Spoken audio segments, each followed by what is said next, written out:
dinyatakan tumpang tindih.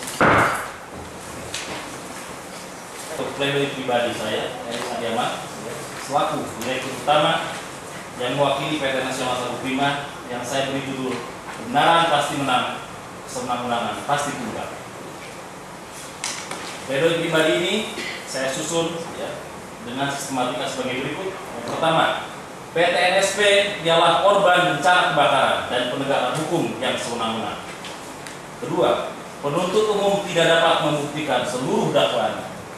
Ketiga, dakwaan dan tuntutan hanya didasarkan pada BAP ahli yang tidak kompeten. Keempat, PT NSP tidak bersalah karena tidak melakukan perbuatan yang didakwakan.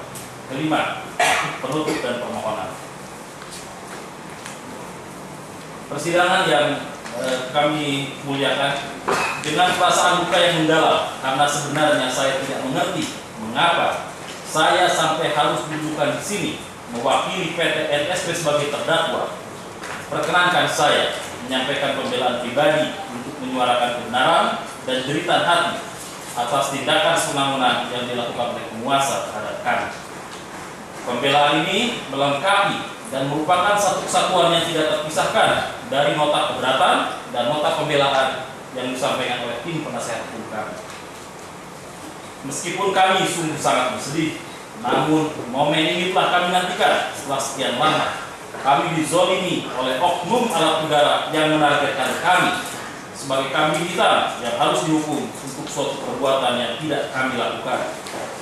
Agresivitas dari penyidik Polda Riau dan pemberitaan-pemberitaan bernada minor terhadap PT NSP pada saat terjadinya kebakaran dan bergulirnya perkara ini telah menimbulkan kecemasan dan kekhawatiran bagi direksi dan seluruh karyawan PT NSP pada saat itu. Penzoliman terhadap PT NSP kemudian dilanjutkan oleh Kejati Riau yang mengaminkan hasil pekerjaan penyidik di Treskrim Khusus Polda Riau. Padahal kalau Kejati Riau melakukan proses penegakan hukum dengan pendekatan hukum, bukan pendekatan tepo seliro atau pendekatan tidak enak hati kepada Polda Riau, maka seharusnya atas dasar ketentuan pasal 140 ayat 2A KUHP, penuntut umum pada Kejati Riau dapat memutuskan untuk menghentikan penuntutan kepada PT NSP. Mengapa? Karena tidak ada satupun saksi yang diperiksa oleh penyidik yang BAP-nya kemudian diterima dan ditelaah oleh Kejati Riau yang menyatakan bahwa PT NSP atau orang keseluruhan PT NSP yang melakukan pembakaran. Tidak ada juga dari saksi-saksi tersebut yang menerangkan bahwa PT NSP berpangku tangan membiarkan terjadinya. Dari proses persidangan perkara ini, seharusnya penuntut umum berbesar hati untuk menuntut bebas karena alat-alat bukti yang dihadirkan oleh penuntut umum, bahkan saksi-saksi dalam berkas atau saksi acharge yang dihadirkan untuk membuktikan dakwaan, keterangan mereka justru malah meringankan dan bahkan membebaskan terdakwa. Namun, alih-alih mendapatkan tuntutan bebas, PT NSP malah dituntut dengan pidana denda 5 miliar dan pidana tambahan sebesar 1.046.818.923 yang saya ketahui dalam hukum berlaku asas actori incumbit onus probandi, yang bermakna siapa yang menuntut dialah yang wajib membuktikan. Kelanjutan dari asas ini adalah actore non probante reus absolvitur, yang bermakna jika tidak dapat dibuktikan, terdakwa harus dibebaskan. Apakah setiap orang yang mengaku-ngaku sebagai ahli kebakaran hutan dan ahli kerusakan lingkungan mempunyai izin dari pihak berwenang dan boleh melakukan perhitungan kerugian akibat kebakaran? Telah jelas terungkap dan menjadi fakta persidangan bahwa Profesor Dr. Bambang Heros Saharjo dan Dr. Basuki Wasis 1. Tidak memiliki sertifikat kompetensi di bidang pencemaran dan atau kerusakan lingkungan hidup dan atau valuasi ekonomi lingkungan hidup sesuai peraturan Menteri Negara Lingkungan Hidup nomor 13 tahun 2011 tentang ganti kerugian akibat pencemaran atau kerusakan lingkungan hidup. Yang kedua, mereka tidak menerima penunjukan sebelumnya dari Menteri Negara Lingkungan Hidup, Gubernur, atau Bupati atau Wali Kota untuk melakukan penelitian ilmiah di bidang pencemaran dan atau kerusakan lingkungan hidup dan atau valuasi ekonomi lingkungan hidup terkait kebakaran yang terjadi di areal konsesi PT NSP sesuai peraturan Menteri Negara Lingkungan Hidup nomor 13 tahun 2011. Yang ketiga, laboratorium yang dipergunakan oleh ahli Profesor Dr. Insinyur Bambang Heros Saharjo, yaitu Laboratorium Kebakaran Hutan dan Lahan IPB, dan yang dipergunakan oleh Dr. Insinyur Basuki Wasis MSI, yaitu Laboratorium Pengaruh Hutan IPB, tidak memiliki sertifikat akreditasi oleh Komite Akreditasi Nasional KOKAN dan Identitas Registrasi dari Kementerian Lingkungan Hidup. Yang keempat, tanda tangan pada kolom nama Dr. Insinyur Basuki Wasis MS di dalam dokumen tersebut di atas yang tertulis dibuat bersama-sama dengan Profesor Dr. Insinyur Bambang Heru Saharjo bukanlah tanda tangan Dr. Insinyur Basuki Wasis MS sebagaimana yang diterangkannya dalam persidangan. Berdasarkan fakta-fakta yang terungkap di persidangan sebagai hasil pemeriksaan saksi-saksi, ahli-ahli, surat-surat, serta rekaman video pada saat terjadi bencana kebakaran dikaitkan dengan dakwaan dan tuntutan yang diajukan oleh penuntut umum, sangat nyata bahwa penuntut umum telah tidak berhasil membuktikan adanya perbuatan melawan hukum yang dilakukan terdakwa PTNSP yang berkonsekuensi dapat dimintanya pertanggungjawaban pidana pada PTNSP. Hal ini tidaklah mengherankan karena bagaimana mungkin akan terbukti sifat melawan hukum dari suatu perbuatan kalau perbuatannya sendiri tidak pernah ada dan tidak pernah dilakukan oleh terdakwa. Mengetuk hati nurani dan memohon keadilan kepada majelis hakim yang mulia supaya tidak menjatuhkan sanksi pidana pada terdakwa atas musibah dan bencana kebakaran yang menimpa kami yang sama sekali tidak kami kehendaki. Perkenankan sekali lagi kami dengan penuh harap dan kerendahan hati mengetuk hati nurani dan memohon keadilan kepada yang mulia supaya tidak menjatuhkan sanksi pidana pada terdakwa PTNSP atas musibah dan bencana kebakaran yang terjadi dan menimpa kami yang sama sekali tidak kami kehendaki. Selanjutnya kami memohon pada majelis hakim yang mulia supaya mengabaikan isi surat tuntutan penuntut umum dan membebaskan terdakwa PTNSP. Justifikasi dan legitimasi yuridis dari majelis hakim yang mulia sangat penting bagi para penyidik dan penuntut umum sebagai catatan prestasi guna kepentingan ambisi pribadi dalam karir para penyidik dan saudara penuntut umum. Dalam perkara ini, majelis hakim yang mulia disuguhkan suatu bentuk praktek tirani itikat baik penegakan hukum oleh penuntut umum untuk diberikan cap stempel legitimasi dan justifikasi yuridis lewat putusan majelis hakim yang mulia yang mengabulkan tuntutan saudara penuntut umum, dan dengan cap stempel legitimasi dan justifikasi yuridis tersebut perbuatan praktek itikat baik saudara penuntut umum menjadi sah, tidak peduli jatuhnya korban ketidakadilan dari praktek tirani itikat baik tersebut. Perbuatan pembakaran lahan sagu itu bukanlah tindakan terdakwa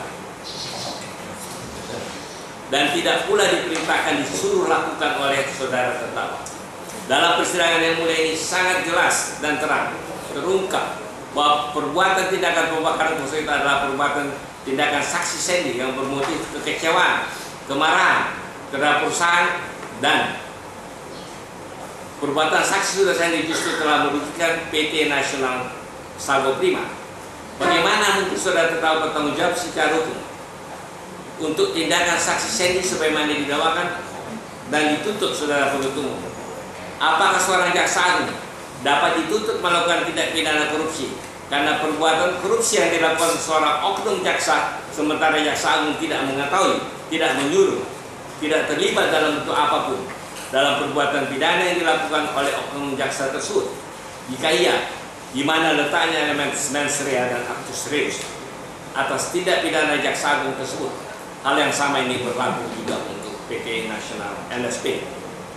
Majelis hakim yang mulia, dalam praktek tirani itikat penegakan hukum, kerap kali apa yang disebut sebagai opini publik digunakan oleh saudara penuntut umum untuk menekankan independensi, imparsialitas, kemerdekaan pengadilan dan majelis hakim yang mulia. Lembaga-lembaga seperti LSM lingkungan hidup kerap kali juga mengklaim sebagai representasi dari opini publik dan menggunakan apa yang disebut sebagai opini publik itu untuk meruntuhkan prinsip-prinsip kemerdekaan, independensi, imparsialitas pengadilan dan majelis hakim yang mulia. Laboratorium yang berwenang untuk melakukan pengujian parameter kualitas lingkungan haruslah laboratorium yang memiliki sertifikasi sesuai peraturan Menteri Negara Lingkungan Hidup nomor 06 tahun 2009 tentang laboratorium lingkungan yang diumumkan oleh Kementerian Negara Lingkungan Hidup Republik Indonesia. 18. Terbukti menurut hukum bahwa Laboratorium Kebakaran Hutan dan Lahan Bagian Perlindungan Hutan Departemen Silvikultur Fakultas Kehutanan IPB dan Laboratorium Pengaruh Hutan Bagian Ekologi Hutan Departemen Silvikultur Fakultas Kehutanan IPB tidak termasuk dalam daftar laboratorium lingkungan yang memiliki sertifikasi sesuai peraturan negara Lingkungan Hidup nomor 06 tahun 2009 tentang laboratorium lingkungan sebagaimana diumumkan oleh Kemenag LH dalam daftar laboratorium lingkungan yang telah memiliki sertifikasi dari Kementerian Negara Lingkungan Hidup. 19. Terbukti menurut hukum bahwa perhitungan ganti kerugian terhadap kerusakan lingkungan diatur ketentuannya dalam Peraturan Negara Lingkungan Hidup nomor 13 tahun 2011 tentang ganti rugi, ganti kerugian akibat pencemaran dan atau kerusakan lingkungan hidup. 20. Terbukti menurut hukum bahwa berdasarkan Peraturan Menteri Negara Lingkungan Hidup nomor 13 tahun 2011 tersebut, perhitungan ganti kerugian harus dilakukan oleh ahli yang memiliki sertifikat kompetensi di bidang pencemaran dan atau kerusakan lingkungan hidup dan atau valuasi ekonomi lingkungan hidup dari Kementerian Negara Lingkungan Hidup. 21.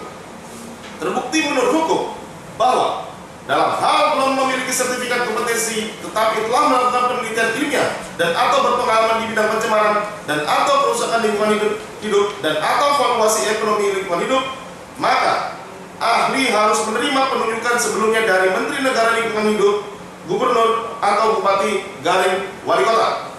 Hukum tersebut di atas dapat disimpulkan bahwa dalam peristiwa terbakarnya lahan di perkebunan sagu NSP tidak terlihat adanya motif kesengajaan yang dilakukan oleh terdakwa untuk melakukan pembakaran lahan. Selain itu, dengan terbakarnya lahan perkebunan sagu tersebut, terdakwa justru menderita kerugian selain disebabkan karena terbakarnya tanaman usia produktif yang siap panen, juga besarnya biaya yang dikeluarkan oleh terdakwa untuk melakukan pemadaman api.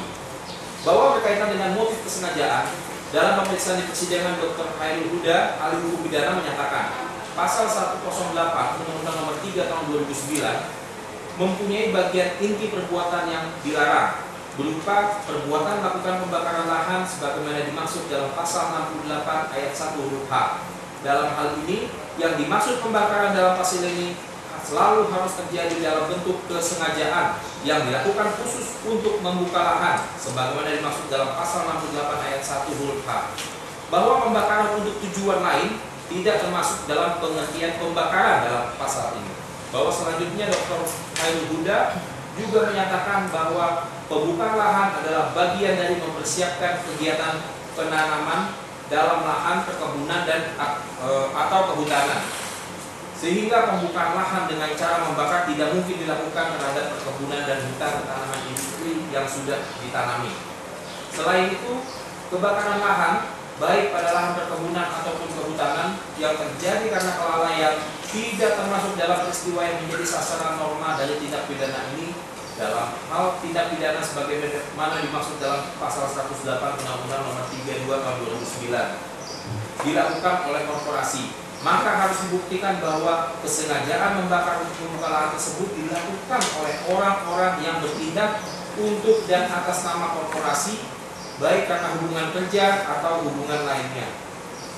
Berdasarkan seluruh uraian pembelaan kami tersebut di atas, perkenankanlah kami memohon kepada Majelis Hakim yang mulia yang memeriksa dan mengadili perkara ini agar menyatakan terdakwa PT Nasional Sagu Prima tidak terbukti secara sah dan meyakinkan menurut hukum melakukan tindak pidana yang didakwakan kepadanya dalam seluruh dakwaan. Kedua, membebaskan terdakwa PT Nasional Sagu Prima dari seluruh dakwaan, tuntutan, dan denda, atau setidak-tidaknya melepaskan terdakwa PT Nasional Sagu Prima dari semua tuntutan hukum. Ketiga, menyatakan barang bukti yang disita dalam perkara ini dikembalikan kepada dari mana barang bukti tersebut disita. Keempat, mengembalikan kemampuan nama baik, harkat dan martabat terdakwa PT Nasional Sagu Prima ke dalam kedudukan semula. Terakhir, membebankan biaya perkara kepada negara. Kemudian ditetapkan pada hari Kamis tanggal 22 Januari. Putusan PT ini. Putusan jam 8 pagi juga. Baik. Ya, sedang ditutup.